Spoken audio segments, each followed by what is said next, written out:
reka nangire nshimira abantu banjye. Usibye ko nani impamvu yo gushimira abantu, ahubwo umuntu aba akwiye kubanza agashimira Imana, akabanza akiragiza Imana, akabanza akayishimira ibyiza igenda ikora umunsi ku munsi. Ariko reka mbibutse ko ni wa muhungu w'Abanyarwanda, Kiwi Rwanda Africa One. Abandi ubwo bafite ukuntu bamwita cyangwa se bafite andi mazina bamwita, dore ko ari umusore ufite amazina menshi cyane. Anyway, uyu munsi rero mfite ibintu byinshi kandi ngomba kuvugaho, kandi biryoshye kandi byo gushimira abantu. Ariko reka mbanze mbere nka wa muhanzi wavuze ngo guceceka si ugupanjika, ngo donc mfite byinshi nibuka.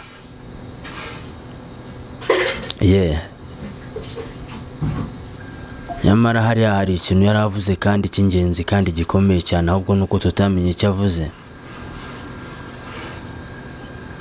Ngo ndababona abandi baza, ngo nkababona abandi bagenda. Come on.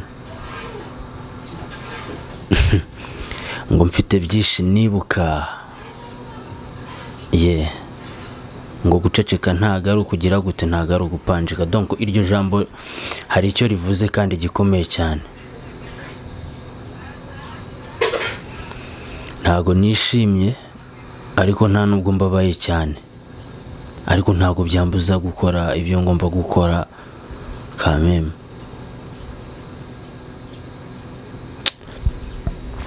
So ari igihe ubona umuntu agenda cyangwa se ukabona umuntu aseka ukagira ngo aranezerewe, cyangwa se ukagira ngo ameze neza. Ariko rimwe na rimwe iyi si ukuntu tuyibayeho bisaba kubaho ducengana, cyangwa se bikadusaba kubaho turi indyarya. Gusa gihe muri gihe ikintu cyananiye ni uguheza, sibyo? My friend, ari ibintu ushobora kubona ukibaza ngo why kuki bibaho. Ariko ntaribi cyambere burya iyo ufite Imana, kandi iyo wemera Imana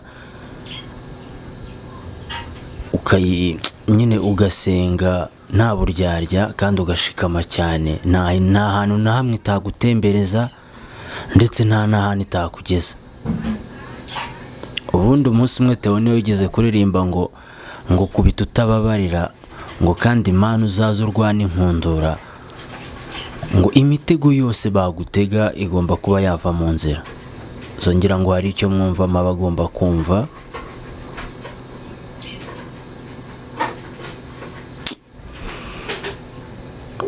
Ariko kubera iki nawe mu nshuti zawe kandi uyu muntu abamo, ushobora gusanga umuntu umugendana, umuntu mukamurasangira, ariko mugasangira afite ishaza, ashinga iryinyo ku rindi, akagusekera ari bya nyirarureshwa, sibyo? Ariko ujya ubanza umenye umwanzi wawe,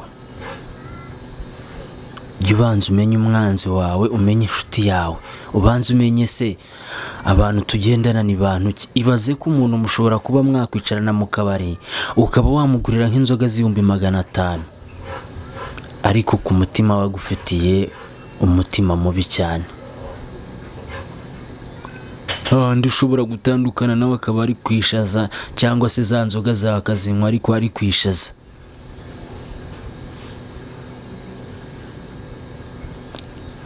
Man, nawe yanatinyuka ngo akubwire ngo jye nawe dufitanye ikibazo iki n'iki, ariko tukirangize gute? Ahubwo akaba yumva yakugirira nawe bro. Uri kumva icyo kintu?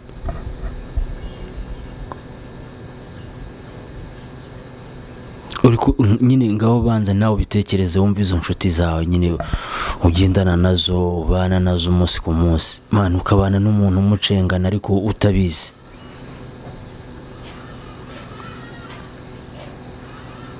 Okay, gusa njye ndashimira abantu banjye kuko bambwiza ukuri ndetse baranabinyereka, bakanyereka uko tubanye.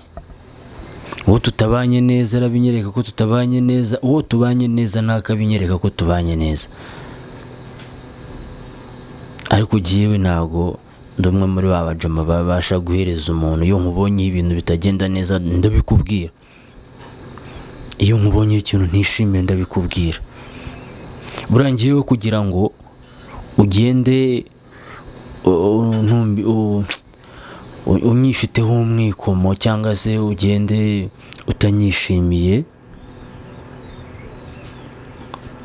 tujye tubana nkubite chance umusekere ariko uri bya nyirarureshwa. Bura nuko icyaba cyiza watobora ukambwira nkagusaba imbabazi, cyangwa se ntagusaba imbabazi nkihagararaho. Ariko mu buzima bwanjye ngiye nkunda koroshya ibintu kandi nkunda kutaremereza ibintu. So ntabwo ubuzima bwose ari intambara nk'uko bamwe babufata. Donc iga kubana n'inshuti zawe, wige kubana n'abavandimwe bawe, ndetse nabo mufitanye ikibazo mu kirangize. Ntabwo nibaza ko hari ikintu kiriho kuri iyi si udashobora kuba wababarira umuntu. Ibaze ko ushobora guhigana n'umuntu hasi hejuru paka umurangije cyangwa se wakurangije, kandi ugasanga akantu kagiye gutuma mwese murangizanya, cyangwa se umwe afungwa cyangwa se undi abura ubuzima, ugasanga ni akantu gato cyane. Kubera iki? Kuki tugira imitima nk'iyo ngiyo? Kuki tutabasha guha uburemere ikibazo cyacu gifite?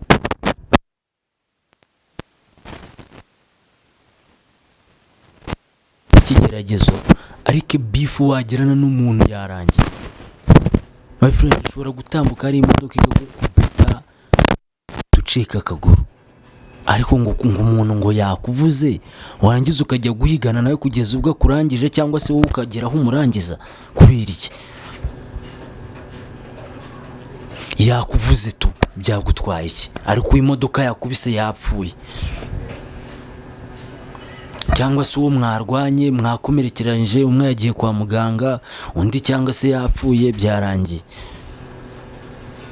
Ariko utugambo ngo kanaka ngo yakuvuze, ngo yakuvuze ngo kwa kanaka, ngo yakuvuzeho ibi ngibi, ugasanga wamwigize wamwitwayeho umwikomo wa danje. Iwa ntandi mushobora guhura mugaterana ibipsi, umwe akajya kwa muganga cyangwa se undi akica undi. My friend, nkubwire ngo ibi bintu bikosoke. Banza urebe ikibazo ufitanye n'umuntu uburemere gifite mbere yuko ushobora kuba wabyimbye umutwe, cyangwa se ukaba wakigira uwa danje. Nta kibazo na kimwe kitakemuka nk'uko nabivuze.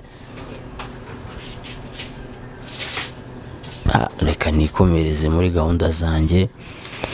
Abumva bumvise, abatumvise nyine ubwo ngubwo ntabwo turi kumwe. Ibintu mvuze ariko ni ibintu biri seriye, kandi ni ibintu buri muntu wese aramutse abihaye agaciro bishobora kumufasha kubana na mugenzi we. Mbere yuko ugira uburakari bukabije cyane ukaba wafata umwanzuro udakwiye, banza wicare ubanze utekereze ku kibazo ufitanye n'umuntu mbere yuko ufata umwanzuro. Ufata umwanzuro wabanje kumenya ngo uyu muntu dufitanye ikibazo kimeze gute ku buryo kitakemuka ngo birangire. Ku buryo ujya gufata umuntu ngo ngiye kumuhigisha hasi hejuru. Murabizi gahunda yanjye ni yandi yo gutembera u Rwanda, ni ya gahunda yo gusohokera ahantu hagiye hatandukanye, ni ya gahunda yo kuganira n'abantu bagiye batandukanye. Ariko uyu munsi ikiganiro cyanjye nagikomereje kuganira n'imbwa yanjye, ngira ngo mumaze iminsi muri kuyibona. Ni imbwa nziza cyane, ni imbwa ndi gutembereza muri uyu mujyi wa Kigali, ni imbwa turi kujyana ahantu hagiye hatandukanye, ni imbwa ifite discipline. Ariko narababajije ngo mwebwe mworoye imbwa, imbwa zanyu muzorora mute cyangwa se imbwa zanyu muzitoza mute kugira ngo zibe zifite umuco nk'uw'imbwa yanjye ifite? ngira ngo murayibona buri munsi iyo ndi kumwe nayo turi gutembera ahantu henshi hagiye hatandukanye. n'ubu mu kanya mugiye kuyibona mureba ahantu twari twajyanye. ndabakunda cyane, mukore subscribe, aba diaspora, abanyarwanda, mukomeze mudu supporting. ni wa muhungu wanyu Kiwi Drive.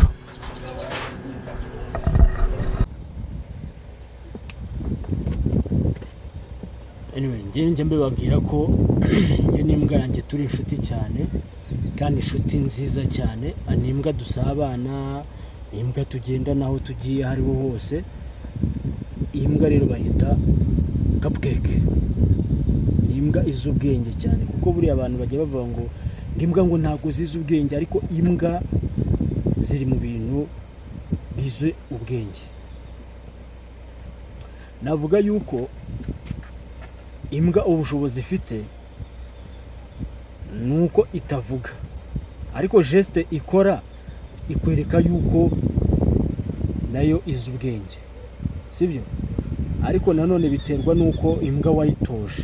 bivuga ngo abantu mujya muhemukira imbwa kuba muzifata nabi, cyangwa se kuba imbwa mutabasha kuba mwazitoza imico myiza. bivuga ngo imbwa yo wayitoje neza, imbwa ukayigirira isuku, imbwa ukayigisha kubaha, iyo mbwa nayo iragenda igafata imico nk'iy'abantu. bivuga ngo imbwa wayitoje neza nayo ibigomba kukumvira, ukayitegeka nyine ikagendera ku mategeko nk'umuntu. bivuze ngo buriya imbwa nayo akenshi ni nk'umuntu, ahubwo imbwa tuyifata dute twebwe? ndagira ngo unyandikire muri komenti wowe utunze imbwa, umbwire ngo imbwa yanjye ngiye nyifata gutya, imbwa yanjye nyitoza gutya kugira ngo ibe ifite discipline, kugira ngo imbwa yanjye inyubahe. hari ibyibanze nyikorera. ese mu by'ukuri kugira ngo imbwa uyitoze neza ibe yabasha gufata imico nk'iy'abantu, kugira ngo ujye uyibwira ikintu ibashe kucyumva, ubigenza uti? uyitoza gute? rero muri komenti mutubwire ngo imbwa zanyu namwe muzitoza gute, muzifata gute kugira ngo izo mbwa zibamenyere, cyangwa se izo mbwa zubahe imbwa, ujye uyibwira ikintu ibashe kucyumva. ni kuvuga aba diaspora, avuga aba hano iwacu i Rwanda, ariko mbibutsa ko ni wa muhungu wanyu. mujye mukanda subscribe, ariko gukanda subscribe ntabwo ari ugukandaho rimwe, ukandaho rimwe ugakandaho kabiri, nibwo uba uyisetinze neza ku buryo nzajya na uploadinga video ukabasha kuba wayibona. so rero dukoranye aka video gatoya, nagira ngo mbashimire cyane, mbabwira yuko mwakoze cyane gukurikira video yanjye, kandi n'abantu muri kwisharinga mukayishyira ku ma status, mukayihereza abashuti banyu, ni iby'agaciro kandi ndanabikunda cyane, kandi ndanabibubahira cyane. muri nkoramutima kandi abakunda cyane. ciao ciao, bye bye. ni wa muhungu wanyu Kiwi, cyangwa se wa muhungu w'abanyarwanda. murakoze cyane.